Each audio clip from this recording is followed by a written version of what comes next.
सास और बहू के रिश्ते के बीच में कड़वाहट होना ये बहुत मामूली बात है, आम बात है। हर दूसरे तीसरे घर में इस तरह की परिस्थिति देखी जाती है। लेकिन क्या हो अगर ये जो कड़वाहट है ये नेक्स्ट बर्थ में भी ट्रांसफ़र हो और आपकी पूरी ज़िंदगी भर उस पर ये जो कड़वाहट है इसका असर आपकी पूरी ज़िंदगी पर पड़े, तब क्या होगा? सास बहू के रिश्ते में जो कड़वाहट है उसकी एक वजह ये भी होती है कि बहू पराए घर से आती है। सास जो अब तक अपने बेटे को अपना समझती आई है, वो ये बर्दाश्त नहीं कर पाती हैं कि अब उनका बेटा किसी और के लिए भी कार्य करेगा, या अब उनके इस घर में किसी और का जो जो उनकी ब्लड रिलेशन में नहीं है, उसका भी उन्हीं के जितना हक होगा। ये चीज़ स्वीकार नहीं होती। और ये जो फीलिंग्स हैं ये अलग-अलग रूप में इस रिश्ते में बाहर निकलती हैं। आज मैं आप सभी के साथ रश्मि जी का केस शेयर करने जा रही हूँ। रश्मि जी जो कि एक 50 वर्षीय महिला हैं। रश्मि जी बताती हैं कि आज से 25 वर्ष पूर्व जब उनके घर में बेटी का जन्म हुआ, उनकी इकलौती संतान है, तो इस नाते जो माता-पिता का पूरा प्रेम है, पूरा स्नेह है, वो बच्चे की तरफ रहता है। वो कहती है, मैं नहीं जानती ऐसा क्यों था कि आज से 25 वर्ष पूर्व जब मेरे घर में बेटी का जन्म हुआ तो सभी बहुत खुश थे और खुले दिल से बेटी का घर में स्वागत किया गया। लेकिन मैं समझ नहीं पा रही थी कि क्यों बेटी के प्रति जो एक स्वाभाविक स्नेह किसी भी माँ का होता है, उतना गहरा स्नेह मेरे अंदर नहीं था। लेकिन फिर भी चाहे मेरे अंदर से गहरी ममता नहीं उमड़ती थी, लेकिन फिर भी मेरी बच्ची थी और मैं उसको बहुत प्रेम से अपनी तरफ से हर कार्य उसका करती थी। लेकिन बच्ची के अंदर बचपन से ही, जब वो बहुत छोटी थी, जब वो कुछ महीनों की ही थी, तब से उसका कुछ बिहेवियर मेरे प्रति अलग था। जैसे कि आमतौर पे बच्चे माँ की गोदी में जाने की जिद करते हैं, माँ को लाड लडाते हैं, वो सब नहीं था। इसके विपरीत जो वो मेरी गोदी से उतरकर अपने पापा की गोदी में जाना चाहती थी या किसी और की गोदी में जाना चाहती थी। इतना ही नहीं, बच्ची छोटी-छोटी बातों पे, जबकि बहुत मासूम थी, उसकी बातों का मतलब नहीं था, मुझ पे गुस्सा भी करती थी और मुझ पर हाथ भी उठाती थी। और ये उसका जो पैटर्न था सिर्फ़ मेरे साथ था। परिवार के बाकी सदस्यों के साथ तो वो स्नेह प्रदर्शित करती थी, सबकी गोदी में बैठना, सबको जैसे बच्चे खेलते हैं वैसे खेलना, लेकिन मेरे साथ नहीं। वक्त गुजरने के साथ साथ जैसे-जैसे बच्ची बड़ी होने लगी, तो समझ नहीं आता था क्यों जैसे मेरी और उसकी कोई प्रतिस्पर्धा चल रही हो, कोई हमारे बीच में कंपटीशन है।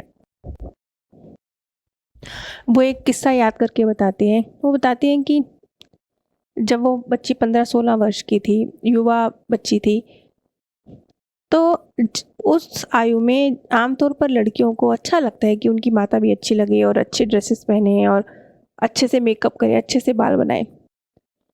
बल्कि बच्चियां तो खुद अपनी माँओं को सजाया करती हैं। लेकिन मेरा मामला उल्टा था। जब भी मैं कोई नई ड्रेस खरीदती थी या कोई बहुत अच्छे से सस्ती संवरती थी, तो मेरी बेटी को ये पसंद नहीं आता था। वो अक्सर मुझे मेरी चीज़ों में कमियाँ निकाला करती थी कि मम्मी ये क्या गंदी सी सैंडल, ये देखो कितनी चमकीली है, नहीं, नहीं ये नहीं अच्छी लग रही। जबकि सब कहते थे बहुत अच्छी लग रही है। इसी तरीके से उसे मेरी हर चीज़ में, अरे नहीं मम्मी अब आपकी एज नहीं है, अब आपको ये थोड़े पहनना चाहिए, आपको तो ये पहनना चाहिए। तो वो ऐसा लगता था जैसे उसको ये अच्छा नहीं लग रहा कि उसकी मम्मी सुंदर क्यों लग रही है, उसकी मम्मी अपने लिए नई ड्रेस क्यों खरीद रही है। ये उसका जो बिहेवियर था ये बड़े होने के साथ-साथ बढ़ता जा रहा था और मुझे समझ नहीं आ रहा था कि बाकी बच्चियाँ तो अपनी माँओं के साथ ऐसा बिहेव नहीं करती हैं। ख़ैर बड़े होने के साथ-साथ जैसे-जैसे बच्ची समझदार होती गई, उसने अपने बिहेवियर पर तो कंट्रोल किया, लेकिन एक जो दिल से दिल का रिश्ता होता है, जैसे माँ बेटी आपस में बहुत गहरी बातें करती हैं, दिल से दिल की बात शेयर करती हैं, वो वाली चीज़ आज तक भी उन दोनों के रिश्ते में नहीं थी। उनकी बेटी ने कभी खुल के अपनी मम्मी से बात नहीं करी, उनकी मम्मी भी कभी खुल के नहीं बोल पाई कि ऐसा बिहेवियर क्यों है मेरे प्रति। सब कुछ अच्छा है, लेकिन फिर भी एक जो भावनात्मक रिश्ता होना चाहिए माँ और बेटी के बीच में, उसकी बहुत कमी है। हम रश्मि जी के पीएलआर पर आते हैं। रश्मि जी का और उनकी बेटी का जो ये एक रिश्ता है, उसमें ये कड़वाहट क्यों है और ये किस बर्थ से साथ में आई है और ये कैसे रिलीज होगी, अब हम इस चीज़ को समझते हैं। रश्मि जी ने अपने आप को बंगाल की एक अपर मिडिल क्लास फैमिली में देखा। उन्होंने देखा कि उनकी बेटी उनकी बहू के रूप में उनके साथ है और उनके पांव दबा रही है। उन्होंने खुद को एक विधवा सास के रूप में देखा, जिसके जीवन में सिवाय उनके पुत्र के और कोई नहीं है। उन्होंने देखा कि अंधेरा गहरा होता जा रहा है, रात गहरी होती जा रही है। उन्हें भी नींद आ रही है और उनकी बहू की भी झपकी लग रही है, लेकिन फिर भी वो जानबूझकर सो नहीं रही हैं और चाह रही हैं कि उनकी बहू उनके पांव दबाती रहे और अपने कमरे में ना जाए। ये वो दौर था जिस दौर में इस तरह का एक माहौल था भी कि सास और बहू के रिश्ते आज की तरह नहीं होते थे, बहुत अलग होते थे और बहुत सम्माननीय माने जाती थी। सास को माँ की तरह दर्जा दिया जाता था। सिर्फ इतना ही नहीं, अगले दृश्य में वो देखती हैं कि उनकी बहू शायद कोई त्योहार है और वो बहुत प्यारी सी एक सफ़ेद और ऑरेंज कलर की साड़ी पहनकर सजी हुई है। आंखों में काजल, माथे पर बड़ी सी बिंदी, पैरों में अलता, हाथों में मेहंदी, और वो बड़ी खूबसूरत लग रही है। आसपास की सभी औरतें उनकी बहू की खूबसूरती की तारीफ कर रही हैं और उन्हें कह रही हैं कि तुम बड़ी किस्मत वाली हो जो इतनी खूबसूरत बहू मिली है। सचमुच उनकी बहू बेहद खूबसूरत लग रही है। उसने अपने लंबे बालों का एक बड़ा सा जूड़ा बनाया हुआ है, कानों में बहुत भारी सा एक झुमका पहना हुआ है, होठों पर लाली लगाई है जिससे उसकी खूबसूरती और भी ज़्यादा निखर रही है। लेकिन ये चीज़ उन्हें अच्छी नहीं लग रही। उन्हें लग रहा है कि इतनी खूबसूरत बहू, अब तो मेरा बेटा इसका ही होकर रहेगा, वो तो मुझे भूल ही जाएगा। वो अपने आप को एक ऐसी सास के रूप में देख रही हैं जो यथासंभव कोशिश करती है कि उनकी बहू और उनके बेटे के बीच में दूरियां बने, उनका प्यार ना गहराए। अगले दृश्य में वो देखती हैं कि उन्होंने अपने बेटे के कुछ अपनी बहू के चरित्र को लेकर कान भरे हैं और उसे उकसाया है कि क्योंकि तुम्हारी पत्नी घूंघट नहीं निकालती, क्योंकि वो सच सवर के बाहर निकलती है, क्योंकि वो दूसरे पुरुषों को रिझाना चाहती है। और इतनी सी बात को इतना बढ़ा चढ़ाकर कहा गया है कि उनका पुत्र गुस्से में तमतमाता हुआ अपनी बीवी पर हाथ उठा रहा है। उस बर्थ में इसी तरह के रिश्ते के साथ, इसी तरह की ऊर्जा के साथ ये दोनों आत्माएं कार्य करती रहीं और इसी प्रकार उनकी मृत्यु भी हो गई। लेकिन जो एक रिश्ता था उसमें प्रेम कभी डेवलप हुआ ही नहीं, कभी भी नहीं। एक लंबी आयु जीने के बावजूद, जैसे आमतौर पर जब एक महिला बुजुर्ग हो जाती है तब तो उसे लगता है कि अब बहू के हवाले घर किया जाए और भगवान का नाम लिया जाए, लेकिन तब भी ऐसा नहीं था। ये जो ऊर्जा की डोर थी विशेष तौर पर उनकी तरफ से, रश्मि जी की तरफ से कभी तोड़ी ही नहीं गई। उसी भाव के साथ वो मृत्यु को प्राप्त हुई और अब इस बर्थ में ये अकाउंट इसी तरह से फिर से खुला। लेकिन परिस्थितियां बिल्कुल अलग हैं। अब उनकी बहू उनकी बेटी के रूप में है, वो भी इकलौती संतान के रूप में।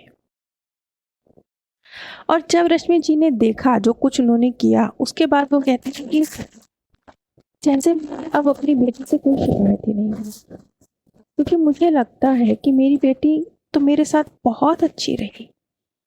अगर मैं इस हद तक गई हूँ तो मेरी बेटी तो मुझसे फिर बहुत प्रेम करती है। जो मैंने उसके साथ किया है उसने तो उसका 100वां हिस्सा भी मेरे साथ नहीं किया है। अचानक से जिस बेटी से वो खफा थी कि वो कैसी बेटी है, माँ से प्रेम नहीं करती है, वो सब जो एक नफरत सी थी वो गायब हुई और अचानक से उनका नज़रिया परिवर्तित हुआ और अब उन्हें लगता था कि नहीं, उनकी बेटी तो उनके साथ बहुत अच्छा कर रही है, जितना वो डिज़र्व भी नहीं करती।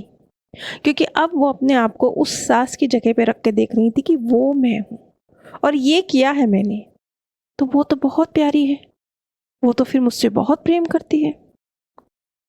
उसके बाद इस ऊर्जा को रिलीज करवाया गया और उन्होंने अपनी बहू यानी इस बर्थ में जो उनकी बेटी है उससे सोल वर्ल्ड में एज ए सोल माफ़ी मांगी और माना कि हमारे बीच में जो भी कार्मिक अकाउंट है, अब से मैं उस ऊर्जा का परिवर्तन करती हूँ और अपने किए की माफ़ी मांगती हूँ और जो कुछ भी तुमने मेरे साथ किया है उसके लिए मेरे मन में कोई दुर्भावना नहीं है, क्योंकि मैं जानती हूँ ये कहाँ से और क्यों आया है। इस प्रकार जब उनका नज़रिया परिवर्तित हुआ, उन्होंने अपनी जो एक माफ़ी की ऊर्जा थी वो कन्वे करी अपनी बहू तक और इस बर्थ में बेटी तक। तो प्रेजेंट में इसका रिजल्ट ये निकल के आया कि अचानक से सबसे पहले तो जब नज़रिया बदला ना अपनी बेटी को देखने का, तो वो कहती हैं पता नहीं कहाँ से सब कुछ हल्का हल्का लगने लगा, सब कुछ जैसे जैसे एक भारीपन था हम दोनों के रिश्तों में वो गायब हुआ है। जबकि उनकी बेटी को इस बारे में कुछ मालूम भी नहीं है, वो जानती भी नहीं है कि ऐसा कुछ हुआ है या उनकी मम्मी जी का PLR हुआ है या कुछ भी, उन्हें कुछ नहीं पता। लेकिन क्योंकि रश्मि जी की ऊर्जा का परिवर्तन हो गया है, इसलिए ऑटोमेटिकली उनकी पुत्री की तरफ से भी ऊर्जा में परिवर्तन शुरू हो गया बिना कुछ जाने। रश्मि जी के इस केस में हमारे लिए सीखने के लिए बहुत कुछ है। हम समझ सकते हैं कि आप अगर दुर्भावना बिना किसी एक दुर्भावना सिर्फ अपने फ़ायदे के लिए सोचते हुए सामने वाले का जो हक भी है वो भी उससे छीन लेना, जब इस तरह का कार्य आप करते हैं तो चाहे आपको लगे कि आप जीत गए, आपने इस जीवन में बड़ी सक्सेस हासिल कर ली। उन्हें भी तो, रश्मि जी को भी तो यही लगा ना कि मैंने तो अपने बेटे बहू को अलग करके रखा और मैंने तो अपनी पावर अपने बेटे पर बनाए रखी। उन्होंने ये तो नहीं देखा ना कि ये सब करने से उनके बेटे का भी तो एक जो वैवाहिक जीवन था वो भी तो खराब हुआ, सिर्फ बहू का थोड़े हुआ, बेटे का भी हुआ। तो हमें ये समझना है कि अगर हम किसी के साथ किसी दुर्भावना की वजह से, अपने किसी लाभ की वजह से गलत कर रहे हैं, तो ये ऊर्जा चाहे इस जन्म में आपको लगे कि आप सक्सेसफुल हो गए, आपको लाभ हो गया, आपने दूरियां क्रिएट कर दी, पर लॉन्ग टर्म आपको इसका रिजल्ट आपके सामने आएगा, आपको भोगना पड़ेगा। तो ऐसा कीजिए ही मत।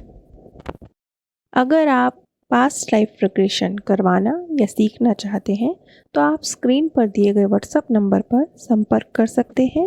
आप सभी पर परमात्म सौंदर्य, प्रेम और आनंद सदैव बरसता रहे। आप सभी दिव्य परम धाम में स्थान प्राप्त करें।